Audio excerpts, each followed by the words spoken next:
Hello दोस्तों, नमस्कार। स्वागत है एक बार फिर से आप सभी के अपने प्रिय चैनल पर। दोस्तों आपको बता दें जो अभी की सबसे बड़ी खबर आ रही है, जहां पर तालिबान की उल्टी गिनती शुरू हो गई है। दोस्तों रूसी बेस इस्तेमाल करेगा अब अमेरिकी स्पेशल फोर्सेस। बड़ी खबर आ रही है दोस्तों, इसकी बड़ी जानकारी देंगे हम आपको, साथ ही बताएंगे जहां पर अब पाकिस्तानी पीएम इमरान खान ना रह गए घर के ना घाट के। जी हाँ दोस्तों, क्या है मुद्दा, इसकी भी बड़ी जानकारी। साथ ही पाकिस्तान के साथ चीन को भी बड़ा सख्त संदेश मिला है। दोस्तों विदेश मंत्री ने कहा दुनिया जानती अब किसी भी दबाव में नहीं झुकेगा भारत। बड़ी खबर दोस्तों, इसकी भी बड़ी जानकारी देंगे आपको, साथ ही बताएंगे जहां पर पाकिस्तान की तरफ से बड़ा आदेश दिया गया है। दोस्तों तालिबानी एजेंटों से कहा गया है कि अफगानिस्तान में स्थित भारतीय निर्मित सभी संपत्तियों को बर्बाद कर दो। जी हाँ दोस्तों, बताएंगे आपको, जानकारी देंगे और किस के कहने पर ये आदेश दिया जा रहा है। दोस्तों इसकी बड़ी जानकारी देने वाले हैं हम आपको, साथ ही अगली खबर में बताएंगे जहां पर चीनी इंजीनियरों की मौत से आग बबूला हुआ चीन, जिसके बाद सीपीईसी के प्रोजेक्ट से निकाले गए सभी पाकिस्तानी। साथ ही एयर स्ट्राइक की बड़ी चेतावनी दे दी गई है। दोस्तों पाकिस्तान को बताएंगे आपको, अब पाकिस्तान को चाइना भी माफ नहीं करने वाला। दोस्तों बड़ी खबर आ रही है, बड़ी जानकारी देने वाले हम आपको, साथ ही अगली खबर में बताएंगे जहां पर अब दुनिया के 6 देशों ने लिया है प्रण ताकत के बल पर तालिबान को नहीं करने देंगे कब्जा। जी हाँ दोस्तों, इसकी भी बड़ी जानकारी साथ ही आपको बताएंगे जहां पर भारत से सैन्य सहायता मांगने पर क्या बोले अफगानी राष्ट्रपति अशरफ गनी। मोदी से रिश्तों पर भी बड़ी जानकारी दी है दोस्तों इन्होंने, और बड़ी बात कही है। साथ ही आपको बताएंगे अगली खबर में जहां पर 9 महीने से सिंगू बॉर्डर बंद होने से छलका ग्रामीणों का सब्र, किसानों के खिलाफ किया है इन्होंने ये बड़ा ऐलान। बताएंगे दोस्तों क्या है ये ऐलान। साथ ही आपको बताएंगे जहां पर लखनऊ में आरएसएस और सरकार के बीच 5 घंटे चला मंथन, जनसंख्या कानून से लेकर इन सभी मुद्दों पर हुई चर्चा। हर तरह की जानकारी आपको एक एक करके देने वाले हैं दोस्तों, तो बने रहिएगा वीडियो के अंत तक। और अभी खबरों में आगे बढ़ने से पहले अगर आप भी मानते हैं कि मोदी जी तो हर चीज संभव है, भारतीय सेना तो हमारा देश गर्व से जी रहा है, इस कोरोना काल में डॉक्टर ही भारत के लिए सबसे बड़े रक्षक है और योगी जी ही होने वाले अगले मुख्यमंत्री, तो फटाफट से इस वीडियो का भी कर दीजिए लाइक, चैनल को कर दीजिए सब्सक्राइब, बेल आइकन दबाइए, साथ ही कमेंट बॉक्स में लिख दीजिएगा जय हिंद। जी हाँ दोस्तों, तो चलते हैं पहली और सबसे बड़ी खबर की तरफ, जहां पर तालिबान की उल्टी गिनती शुरू, रूसी बेस इस्तेमाल करेगा अब अमेरिकी special forces. Pakistani PM Imran Khan घर के रहे ना घाट के। जी हाँ दोस्तों, बता दें तालिबान और पाकिस्तान की उल्टी गिनती शुरू हो चुकी है। जो लोग ये सोच रहे हैं कि अमेरिका ने तालिबान से अपनी सेनाएं हटाकर गलती की है दोस्तों, उन्हें अब थोड़ी राहत मिल सकती है। जी हाँ दोस्तों, अफगान के समर्थकों के लिए राहत और पाकिस्तान और तालिबान के लिए आफत की बात यह है कि रूस ने अमेरिका को ताजिकिस्तान और किर्गिस्तान में अपने आर्मी और एयरबेस इस्तेमाल करने की इजाजत दे दी है। जी हाँ दोस्तों, हालांकि ये एक कदम असंभव सा दिखाई देता है, लेकिन ऐसा कहा जा रहा है कि कुछ शर्तों के साथ पुतिन और जो बाइडेन ताजिकिस्तान और किर्गिस्तान के आर्मी बेस तालिबान के खिलाफ इस्तेमाल के लिए राजी हो गए हैं। जी हाँ दोस्तों, अमेरिका इन बेस का इस्तेमाल कब से शुरू करेगा इसका भी खुलासा नहीं हुआ है, लेकिन ताजिकिस्तान और किर्गिस्तान के आर्मी और एयरबेस को तालिबान के खिलाफ इस्तेमाल किए जाने की खबर अफगानी न्यूज एजेंसी खामा न्यूज ने दी है। दोस्तों ध्यान रहे, सबसे पहले ये खबर रूसी अखबार कॉमर्सेंट ने प्रकाशित की थी दोस्तों, इसके बाद राइटर्स ने इस खबर को प्रकाशित किया है। आपको बता दें अफगानिस्तान से और अच्छी खबरें मिली है। पहली खबर यह है कि अफगानी सरकारी फोर्सेस ने 18 जिलों को तालिबान से वापस छीन लिया है। जी हाँ दोस्तों, बड़ी खबर, नोट करने वाली बात है दोस्तों, इसके स्पिन, बोलदाक और चमन बॉर्डर और पाखुज जैसे प्रमुख शहरों को भी तालिबान के कब्जे से वापस छीन लिया गया है। पिछले 24 घंटे से चल रही भीषण लड़ाई में 250 से ज्यादा तालिबानियों को मार गिराया गया है दोस्तों, 500 के करीब घायल हुए हैं। इन घायलों में से कुछ का इलाज पाकिस्तान के अस्पतालों में हो रहा है। पाकिस्तानी फौज ने सिक्योरिटी कवर देकर इन घायलों को अफगान बॉर्डर से अपने अस्पतालों में पहुंचाया है। खास बात यह है कि 18 जिलों पर अफगान फोर्सेस के कब्जे की बात को तालिबान के प्रवक्ता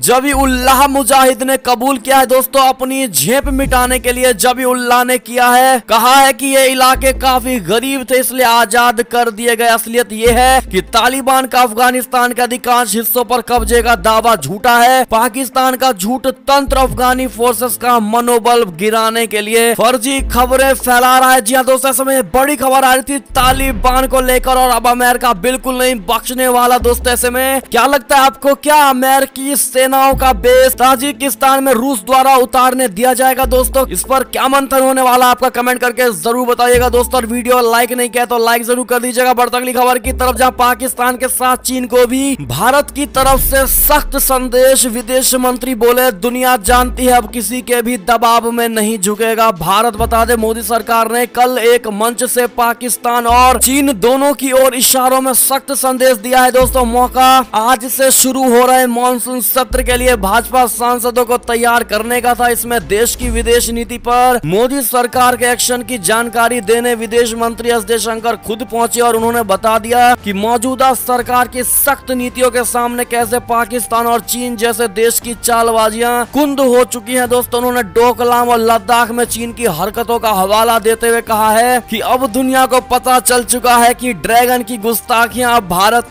नहीं सहने वाला। जी हाँ दोस्तों, आपको बता दें कि पाकिस्तान के साथ साथ कैसे चीन को भी दिया गया है सख्त संदेश। दरअसल विदेश मंत्री एस जयशंकर ने पाकिस्तान के फाइनेंशियल एक्शन टास्क फोर्स यानी FATF की ग्रे लिस्ट में बने रहने का श्रेय रविवार को मोदी सरकार को दिया है और कहा है कि इसी की कोशिशों से ये सुनिश्चित हो सका है। यही नहीं, उन्होंने कहा कि मोदी सरकार की वजह से ही आतंकवाद को दुनिया वैश्विक समस्या मान रही है, न कि ऐसी समस्या जो चंद देशों तक सीमित हो। उन्होंने कहा है कि ऐसे दो मौके आए हैं जब मोदी सरकार चीन की चुनौतियों के सामने डट कर खड़ी रही है और दुनिया समझ गई है कि अब भारत चीन के दबावों के सामने सरेंडर नहीं करेगा। विदेश मंत्री के स्तर पर इस तरह का बयान दोनों देशों को सीधा संदेश माना जा रहा है। जी हाँ दोस्तों, ऐसे में आपने सुना किस प्रकार से मोदी सरकार के आने के बाद से भारत की विदेश नीति बदली है दोस्तों, और चीन पाकिस्तान जैसे देशों की हालत टाइट कर दिया गया है भारत की मोदी सरकार द्वारा। ऐसे में क्या लगता है आपको, अगर आप भी मानते हैं कि मोदी जी हैं तभी हर चीज संभव है, तो आप भी कमेंट सेक्शन में मोदी है तो मुमकिन है जरूर लिखिएगा दोस्तों। भारी मात्रा में चलता अगली खबर की तरफ, जहां पर पाकिस्तान व ISI ने तालिबानी एजेंटों से कहा है कि अफगानिस्तान में स्थित सभी भारतीय निर्मित संपत्तियों को बर्बाद कर दो। जी हाँ दोस्तों, बड़ी खबर है अभी कि पाकिस्तान का तालिबान को खुले तौर पर समर्थन देना किसी से छिपा हुआ नहीं है, लेकिन अफगानिस्तान से अमेरिकी सेना के वापस जाने के बाद पाकिस्तान ने पर्दे के आगे आकर अपना असली रंग दिखाना शुरू कर दिया। जी हाँ दोस्तों, जानकारी के अनुसार पाकिस्तान की खुफिया एजेंसी ISI ने अपने तालिबानी एजेंटों को निर्देश दिया है कि वे अफगानिस्तान में स्थित उन ठिकानों पर सबसे पहले हमला करें और उनको बर्बाद कर दे जिन्हें भारत ने बनवाया है। अफगानिस्तान के सरकारी सूत्रों ने भी इस बात की पुष्टि की है। आपको बता दें कि पाकिस्तान अफगानिस्तान में तालिबान को खुलेआम समर्थन दे रहा है। तालिबान के साथ मिलकर पाकिस्तान सेना के जवान भी अफगानिस्तान सरकार के खिलाफ लड़ रहे हैं। जी हाँ दोस्तों, ऐसे में सुना आपने किस प्रकार से पाकिस्तान खुद चाहता है कि अफगानिस्तान में भारत निर्मित सभी चीजों को ध्वस्त बर्बाद कर दिया जाना चाहिए दोस्तों। ऐसे में क्या कहना चाहेंगे आप लोग, और भारत को क्या कदम उठाना चाहिए दोस्तों तालिबान और पाकिस्तान के खिलाफ? कमेंट में सुझाव जरूर दीजिएगा दोस्तों। बढ़ते अगली खबर की तरफ, जहां पर इंजीनियरों की मौत से आग बबूला। चीन CPEC प्रोजेक्ट से निकाले गए सभी पाकिस्तानी एयर स्ट्राइक की भी चेतावनी। जी हाँ दोस्तों, बता दें पाकिस्तान कहते हैं पहाड़ों से ऊंची और महासागरों से गहरी है चीन और पाकिस्तान की दोस्ती, लेकिन पाकिस्तान में 9 चीनी इंजीनियर क्या मारे गए दोस्तों। चीन ने पाकिस्तान के नाकों में दम कर दिया है। चीन फिलहाल पाकिस्तान के लिए सबसे बड़ी मुसीबत बन गया है। जी हाँ दोस्तों, और चीन ने अपने इंजीनियरों को के मारे जाने का बदला लेते हुए CPEC प्रोजेक्ट का काम रोक दिया है और चीन ने धमकी दी है कि वो कभी भी पाकिस्तान पर एयर स्ट्राइक कर सकता है। इसके साथ ही पाकिस्तानी मीडिया की तरफ से एक रिपोर्ट आ रही है कि चीन ने 10 दल विद्युत परियोजना का काम भी रोक दिया है, जो कि पाकिस्तान के लिए अब तक का सबसे बड़ा झटका है। जी हाँ दोस्तों, पाकिस्तान के खैबर पख्तूनख्वा प्रांत में एक बस में हुए बम विस्फोट में 9 चीनी इंजीनियर मारे गए, जिसके बाद चीन ने ये सख्त एक्शन लिया है दोस्तों। ऐसे में चीन और पाकिस्तान में इस समय ठनी हुई है दोस्तों, और चाइना कभी भी कहता है कि वो पाकिस्तान में एयर स्ट्राइक कर सकता है। जी हाँ दोस्तों, क्या लगता है आपको क्या होने वाली है चाइना की पाकिस्तान को लेकर आगे की नीति? बताइएगा जरूर दोस्तों। बढ़ते अगली खबर की तरफ, जहां पर दुनिया के 6 देशों ने लिया है प्रण, ताकत के बल पर तालिबान को नहीं करने देंगे कब्जा। बता दें अमेरिका और मध्य एशिया के 5 देशों ने प्रण किया है कि वे तालिबान को हिंसा के बल पर अफगानिस्तान पर कब्जा नहीं करने देंगे। अमेरिका और मध्य एशिया के 5 देशों Tajikistan, Kazakhstan, Kyrgyzstan Kazakhstan, Turkmenistan और उज्बेकिस्तान ने कहा है कि ताकत के बल पर आने वाले किसी भी नई अफगान सरकार को क्षेत्र से कोई समर्थन नहीं मिलेगा। जी हाँ दोस्तों, साथ ही इन सभी देशों ने एक संयुक्त बयान जारी करके तालिबान को खुली चेतावनी दी है, जो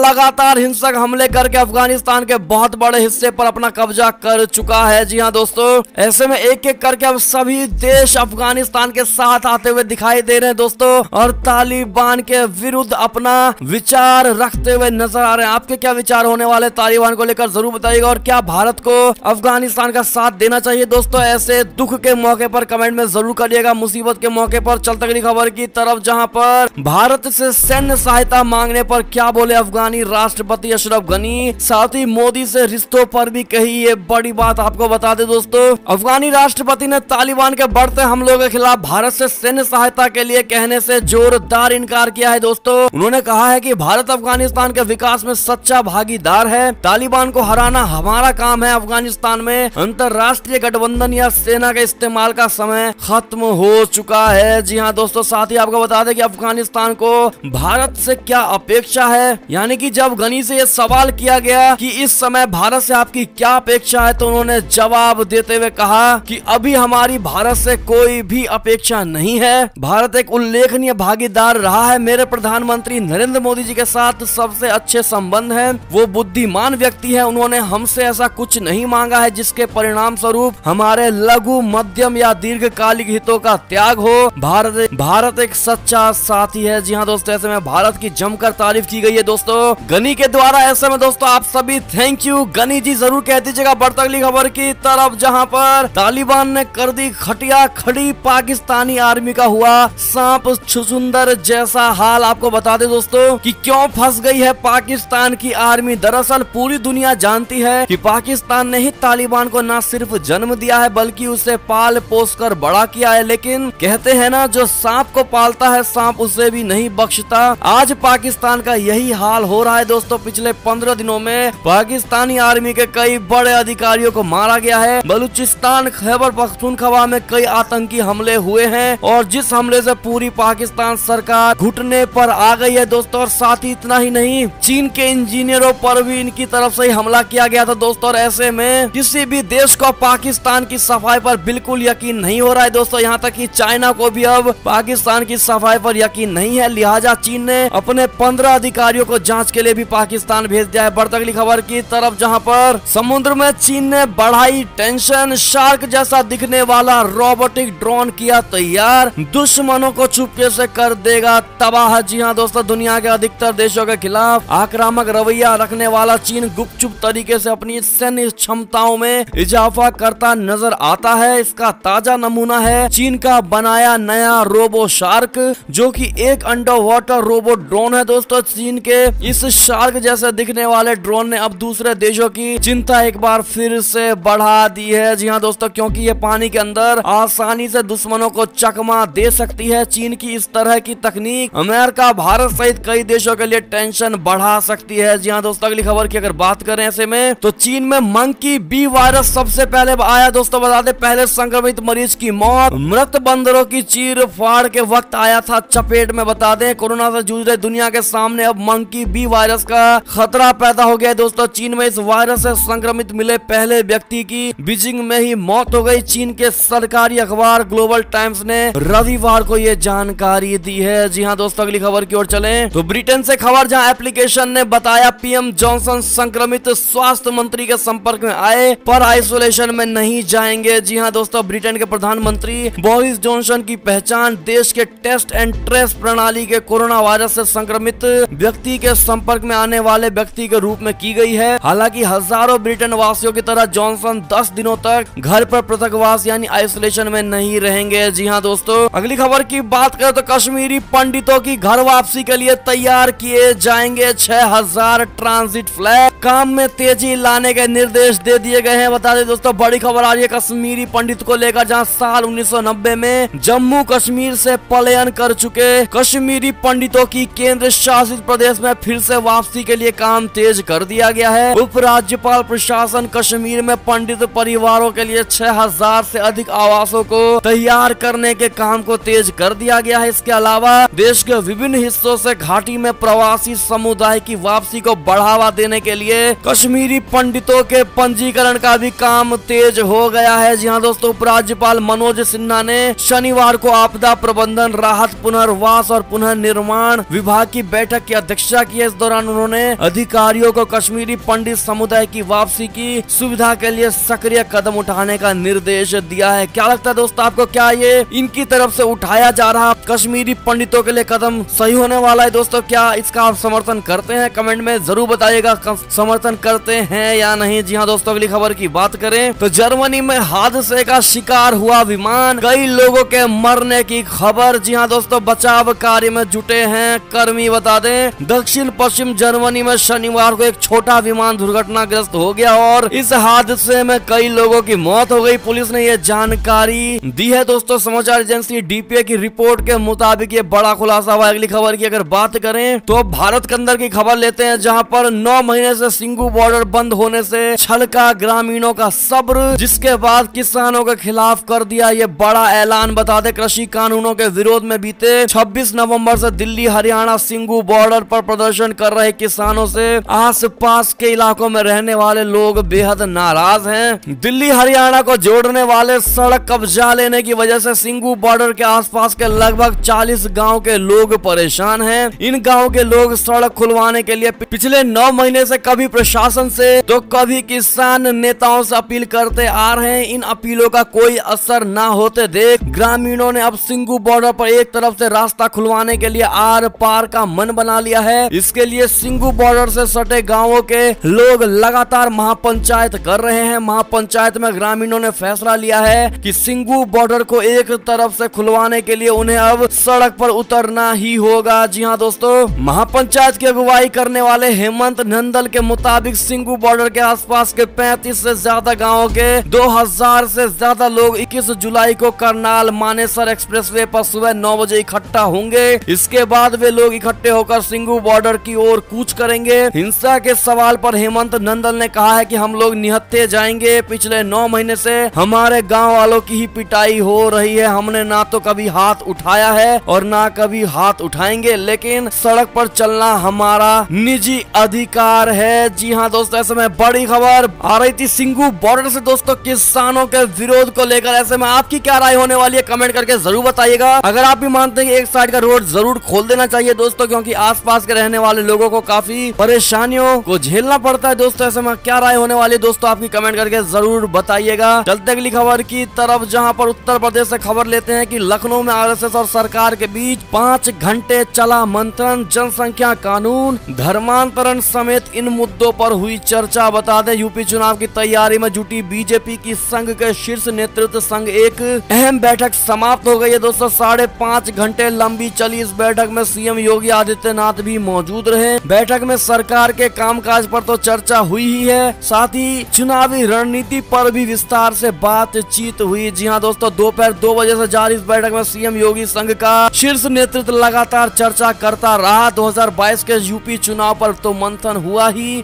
इसके अलावा इस बात पर भी जोर रहा है कि सरकार की उपलब्धियों का गांव-गांव तक प्रचार कैसे किया जाए। जी हाँ दोस्तों, साथ ही हर तरह की मुद्दों पर विमर्श किया गया है दोस्तों, विचार किया गया है। आरएसएस के लिए यूपी क्यों जरूरी है, बीजेपी की छवि कैसे मजबूत करना पड़ेगा, हर तरह का सवालों को लेकर मंथन किया गया है दोस्तों। क्या लगता है आपको, कौन होने वाला है उत्तर प्रदेश की अगली विजयी पार्टी? कमेंट में जरूर राय दीजिएगा दोस्तों। देखते हैं क्या सोचती है हमारी भारत की जनता। साथ ही अगली खबर की बात करें तो मॉनसून सेशन से पहले सर्वदलीय बैठक में शामिल हुए पीएम मोदी जी, जिसके बाद विपक्ष आज लेकर आएगा स्थगन प्रस्ताव। बता दें, संसद के मॉनसून सत्र की शुरुआत से एक दिन पहले प्रधानमंत्री Narendra Modi ji all party meeting में शामिल हुए। इस दौरान विपक्ष ने मॉनसून सत्र के दौरान किसान, महंगाई और कोरोना के मुद्दे पर चर्चा की मांग की। हालांकि सरकार ने भी कहा कि सभी मुद्दों पर सार्थक और शांतिपूर्ण चर्चा के लिए हम तैयार हैं। जी हाँ दोस्तों, अगली खबर की ओर चलें तो उत्तर प्रदेश और उत्तराखंड के बाद अब दिल्ली में भी कांवड़ यात्रा रद्द कर दी गई है दोस्तों। कोरोना के कारण लिया है ये बड़ा फैसला। जी हाँ दोस्तों, इस साल दिल्ली में भी कांवड़ यात्रा नहीं निकाली जाएगी। कोरोना संक्रमण के कारण दिल्ली आपदा प्रबंधन प्राधिकरण यानी DDMA ने रविवार को एक अधिसूचना जारी करके वार्षिक तीर्थ यात्रा को रद्द करने की आशंका जताई थी। जी हाँ दोस्तों, एक और खबर की बात करें तो मुनव्वर राणा को भाजपा का जवाब। कहीं दूसरे राज्य में घर घर ढूंढ लीजिए, योगी जी फिर सत्ता में ही आएंगे। जी हाँ दोस्तों, भाजपा ने मशहूर शायर मुनव्वर राणा के बयान पर पलटवार करते हुए कहा है कि 2022 के चुनाव में जीत के बाद मुख्यमंत्री योगी आदित्यनाथ फिर